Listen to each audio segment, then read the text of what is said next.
Hi guys, and welcome to Willow Springs Skytrek. We're going to take you for a drive through the 80-kilometre four-wheel drive track that Willow Springs Station has to offer for everybody to come and experience. It is amazing, and you get views Like this. So stick around and come on this adventure with us.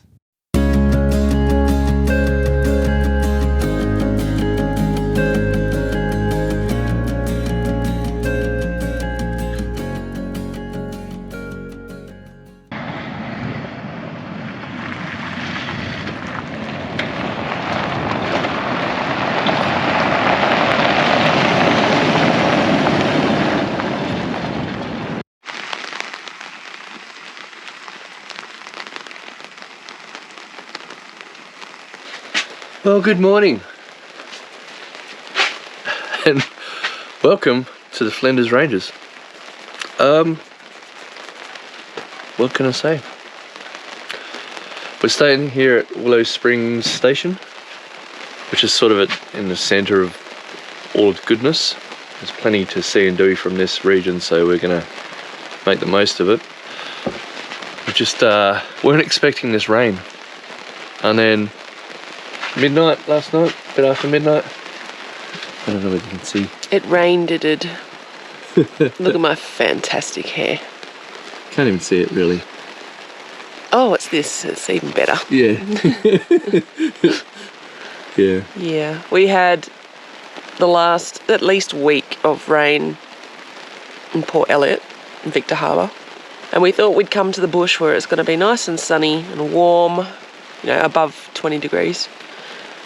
And now this. Oh well, we'll make the most of what we've got really, and we'll just have a cracking day anyway. So, the essentials to get the day started: bit of coffee. We asked Jeeves to make it, but Jeeves isn't here. There is also a four-wheel drive track from Willow Springs Station, so we'll pick a day. I don't know what day we'll do that. Probably on the hot day, because we'll be in the aircon. It's supposed to get to 39, but it wasn't supposed to rain either, so. But we had a really good night's sleep last night. Very quiet. The campsites are spread out, so the next campsite along from us would be, maybe 150 metres, 200 metres through there. So you can't even see the next campsite. This campsite's got its own portaloo. Well, unsure whether it's a long drop or not. You get your own little campsite all to yourself. So the facilities. There's a small laundry, 2 cold wash only machines, $4 per wash, basket and pegs for use, and then shower and toilet facilities here as well as down there. Pretty good showers, hey? My love. Yeah. Yep. Pretty good showers. Very good. There's apparently there's a camp kitchen around here as well, which we'll go and have a look at. If you scan the QR code, you can get a free guidebook to Willow Springs. And this is the camp kitchen that's available. Pretty specky. Barbecue over there.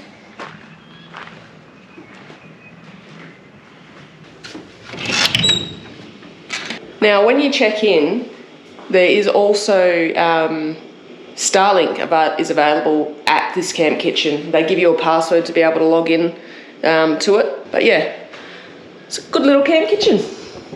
Yeah, it does the job. This is actually really cool.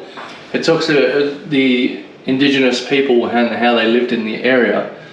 And you've got the little legend here, so they've got trade routes, so you can follow the tracks on where these trade routes were, and that would be to centre of exchange. So people would come from different centres to this area to trade. That is really cool. Yeah, it's really interesting to see how, that's a vast area of indigenous culture mapped out. Should be more of that, I think. There's also a shop, and a local family just outside of Blinman have opened up this company called Wadna, and you can go and purchase things from them or go and have a tour with them as well. I think they do 2 or 3 different tours, depending on the experience that you like. So all the areas are all kind of tied together, aren't they? Yeah. This is a really cool part of Australia. please come here, check it out. It's amazing. It is pretty specky. Yeah.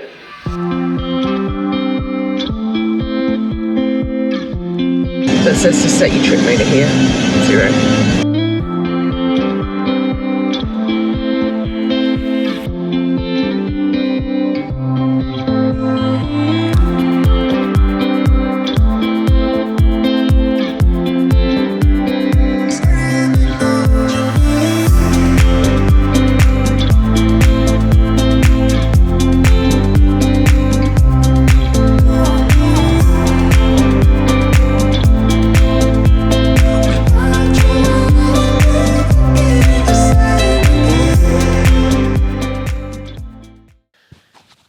We're apparently in the middle of an ancient seabed right now. Right. We are at site number 14. And we did happen to see a couple of examples of this when we were on I think it's the breathtaking geology trail. These rocks have ripples in them, obviously.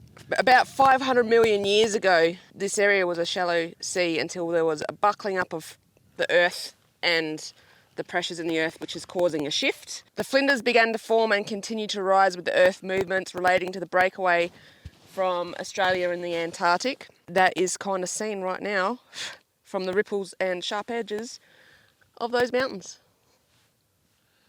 It's an ancient seabed right here. Yeah, in the middle of the Flinders.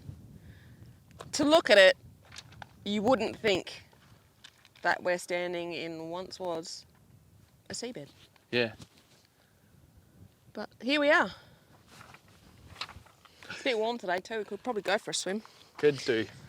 But this little guide is pretty good. We've found that the distances aren't matching our odometer, whether or not that's got to do with the size of our wheels or whatnot. But it's out by a little bit, not by much. But the track is pretty clearly lined. Like you can tell where the track is, and this tells you where to turn, where not to turn. So far this has taken us about an hour to get to where we're at, and we've stopped. This is our second stop, besides having to get out and open up gates, etc. So we're only, about 14 kilometres into it? Yeah, 14 k's, 13.9 kilometres And out of the 80 kilometres. It's taken us an hour. Yeah, it's fun. As long as we're back before dark. Before beer o'clock. They'll be happy. You have to return the key that they give you when you pay to do the trail. And I think that's when they're kind of like, if the key's not returned before dark, then they start worrying. So if you do come out, make sure you give them back the key. Otherwise you'll be sending out the, state emergency services will be coming looking for you and all sorts of fun things. And I wouldn't like to see that, Bill, so. No. Return your key. Let's keep going. Let's keep going. Little Moxon's Gate is our next thing. Ooh. Okay, so we're at stop 17 on the map, and we're at a place called Moxon's Hut. Now this is a hut that was used right up until the 1960s. There was someone living in here. It was built in the late 1800s, early 1900s, around the turn of the century. Yeah, and then someone lived here until the 1960s. Pretty agricultural. So in 1993, it was restored by the Nissan Patrol Owners Club. And in 1997, after 7 inches of rain, the chimney actually fell or got damaged. So they've restored that as well. But imagine being out here in 1960s or 50s. Yeah, well, when we inquired about doing this, the family that runs the station, which is the Reynolds family, actually said that this particular hut has family history for them. So at some stage, their family members were caretaking from this property in this little shack. It's quite dark inside.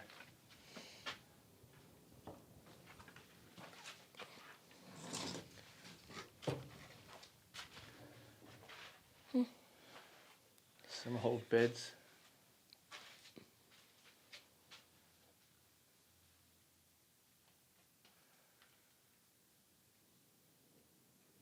The mud and thatching, you can see the straw in the mud. That's been used to insulate it a little bit.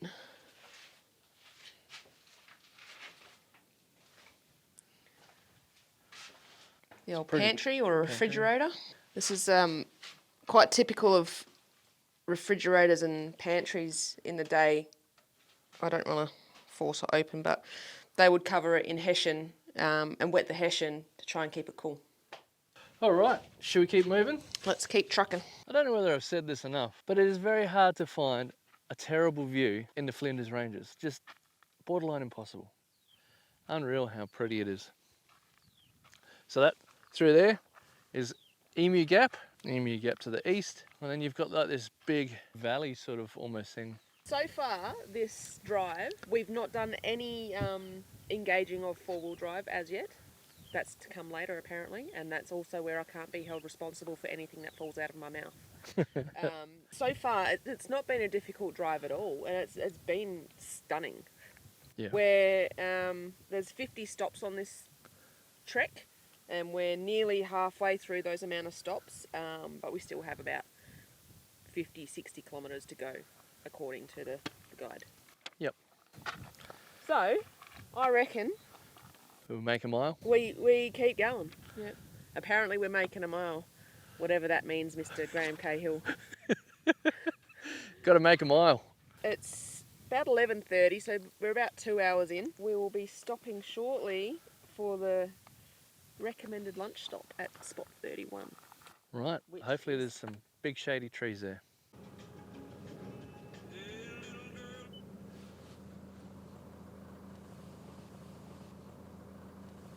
Oh, I can't see the track, can't see the track. I can't see the track.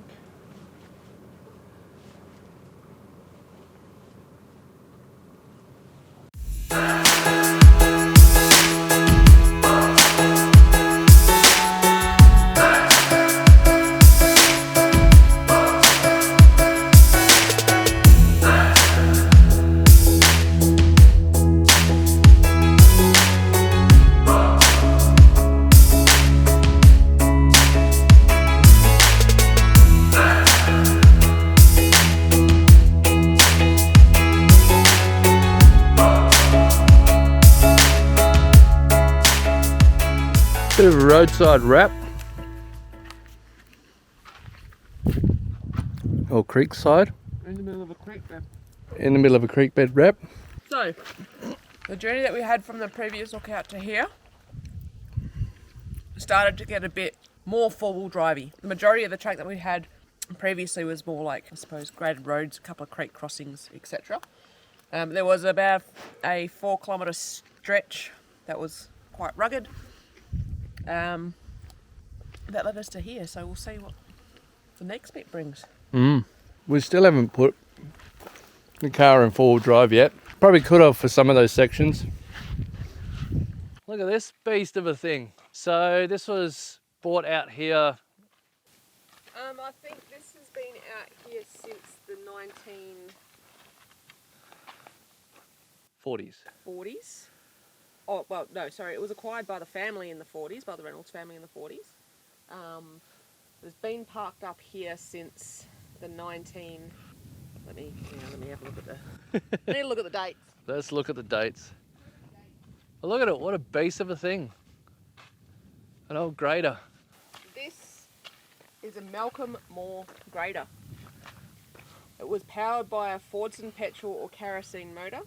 It was the second motorised grader used by the Hawker District Council in the 1940s. It was purchased then by the Reynolds family in the 1960s and had a second motor installed in 1973 and was extensively used on Willow Springs Station up until 1982. But we're at a crossroads right now on this drive, and if you come and do this drive, the grader is pointing in the direction you need to go.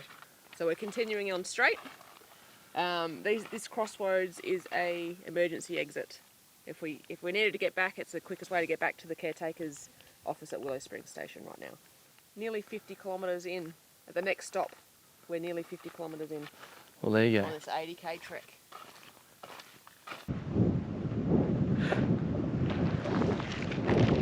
What do you reckon to Nathan's knob? It's quite delightful actually. It's a bit windy up here, but yeah. Look at the view. It's terrible view really. It's horrible. It's the worst.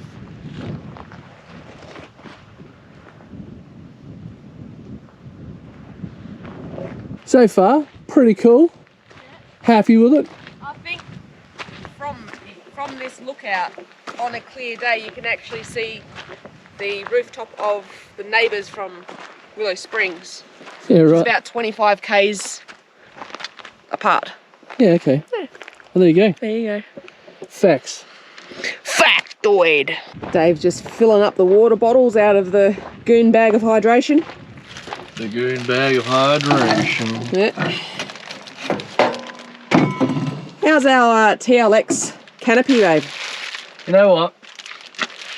Out of all the stuff we've done across Australia, I think it'd be a whole lot worse if we didn't have this. This canopy has made all the difference.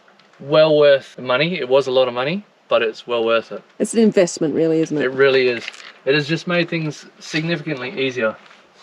We must have gone over some rough stuff. Max Tracks have bounced out of the the tie down. Oh, I'll fix it up once I've topped up your water. I feel as though we should carry on because we still have probably about 15 to 18 kilometres to go, and then we'll be back at the station, and it is now 10 to 2. But it's going to be a slow 15 kilometres. Yeah, after this stop we've got well, after this lookout, sorry, we've got one more stop, which is where if the four-wheel drive track isn't for you, if you've gotten this far and you're kind of a bit like, I've held onto the Jesus bar a few times and I'm not really McLovin' it, go through that gate and make your way back to the homestead. But if you're ready for a bit more of an adventure and you're ready to lock it into low range, then continue on. Dave's driving, I'm holding on to the Jesus bar. We'll be right, I think. I don't know. I trust you. All right. My life is literally in your hands.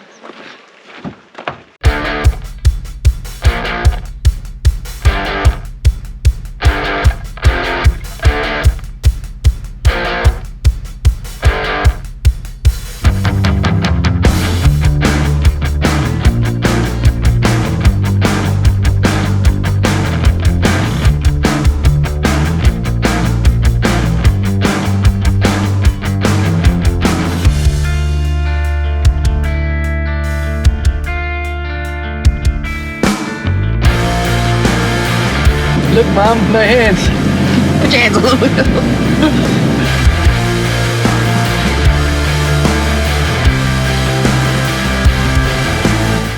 We haven't got much footage from that last bit of four-wheel driving. Pretty steep climb up to the top of Prominent Hill, where we're at, I think, marker 44, 45. We've basically just made our way straight up the side of this hill. It's pretty gnarly in some places. Look at that for a view. And they got the Flintstones car up here. I don't know how they got this up here, but that's pretty cool. Skytrek at Willow Springs. Come and do it. So far, if you're not very good at four-wheel driving or you're not very experienced, I probably wouldn't do this four-wheel drive section of this, but you have to. There is a little bit of technical stuff to it, but for the most part, it's been pretty good. I'm having the most wicked time doing this four-wheel drive track. Sarah, not so much. She doesn't like the unevenness and how precarious sometimes it looks. So yeah, we're just up on the top of the hill, enjoying the view. If I didn't have to drive back down this hill, I'd probably crack a beer.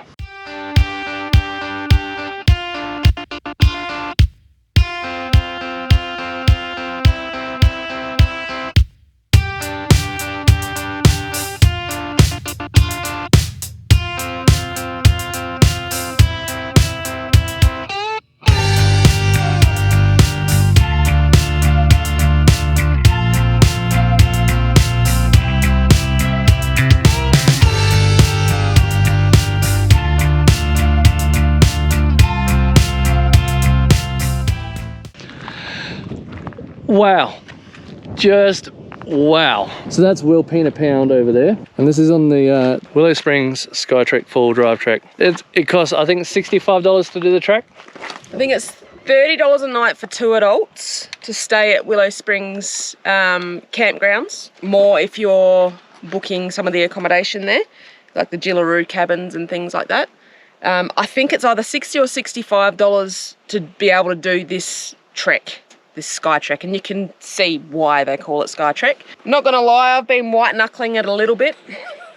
Dave's done a fabulous job in controlling the vehicle. Me, I've done a very good job in keeping silent and making my knuckles turn white. But look what we get to experience. Look at it. It is just crazy beautiful. Do you want to get that book and we'll show them the book? So we've got this little thing here, bit of an arrow on it. We're currently into this trek according to this guide. We're currently 72.2 kilometres into this 80 kilometre journey. And we're currently at point 46, which is Vambata. Now this guide that they give us when we came to get the key, on the back has this. So what you do is there's an arrow on the back of this and you line it up with the arrow on here, and that will show you the peaks and things you're looking at. So point 1 is St Mary's Peak, which is the tallest peak that you can see. There. Stokes Hill Lookout is over here, so that's where, I don't know if you can see just in the distance, there's a tower and some magnificent views from over there. So number 9 is Prominent Hill, which is just the hill that we were up at before with the Flintstones car. With the Flintstones car. And that side there of the hill is the climb. That's where I white knuckled. That's where I was lost for words, quite literally, because look, I don't full driving's not my gig, but when it gets you to places like this and you've got the most absolute trust in the person operating the vehicle, then just white knuckle it all the way through and enjoy stuff like this. It's good to have this little guide here, and it just shows you where you're at in the world. We're still to get to the highest point on the track. So yeah, we're currently 72.2 kilometres in. There's going to be a gate that we have to go through shortly, but you know what? What goes up must come down. Apparently, that's the old proverb. But we're going to head through to the lookout, which is the highest point on this trek, and it's 747 metres above sea level. Let's go. Let's go. Made it up to the Upper Lena lookout. This is the highest point on the entire Skytrek 4x4 track. There's a visitor's box, or a box up here with a guest book in it. They ask you to sign, so we've written in there. Left our sticker too. Let's get moving because it's starting to get on in the day. It's 4:15. We've got about 5 kilometres to go, so we're on the home stretch. We made it. We made it. This is the final point on the Skytrek all drive track. Down there is the homestead where we have to go and hand the key back in for the gate, the locked gate that we went through. And if you look just to the right, there is one of the original shearing sheds where you first start the trek. So it's pretty cool. We've had a fantastic day. We cannot recommend it enough. Get yourself to Willow Springs. Come out, and if you've got a decent full drive, doesn't have to be something specky. It can be just a stock full drive. But make sure you have full drive experience, or whoever is driving has full drive experience. Yeah. Knows how to operate a full drive. I certainly wouldn't want to do this without any experience. If you've just bought a four-wheel drive, this isn't the first track for you. No. There are some pretty gnarly stuff, but for the most part, you've enjoyed it? Yeah, for the most part, I've enjoyed it. There's been a couple of little hairy moments there where I've just gone quiet and Dave's thought something was wrong and I was internally crapping my pants. But, you know, to me, that's only because I don't like certain feelings and being on lanes and things like that. But all in all, this track is relatively easy when it comes to some of the comparisons that are out there. Not to say that it's a bad track. It's been amazing and there has been some spectacular views. Yeah, if you're an experienced four-wheel driver, this is not anything that's super extreme. There's a couple of shaly bits, drops and all that sort of stuff, but something that most experienced four-wheel drivers can handle. It's pretty hard on the tyres as well. You'll probably see there's quite a few scuff marks. There's not much you can do about it. It's quite rocky for the whole track. So, but the vehicle handled it well. But what a view! What a view to finish off with. All right, I feel as though we should make our way down the track, down to the homestead, hand in the key, go and have ourselves a well-earned beer. Yep. You can have 2. I can have 2 beers. Wow.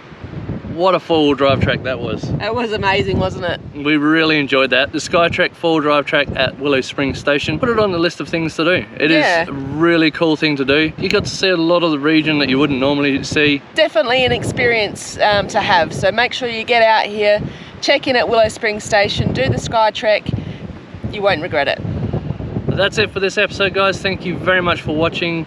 Please like and subscribe. It really helps our little channel out. And we'll catch you in the next one. All right. Bye. Bye.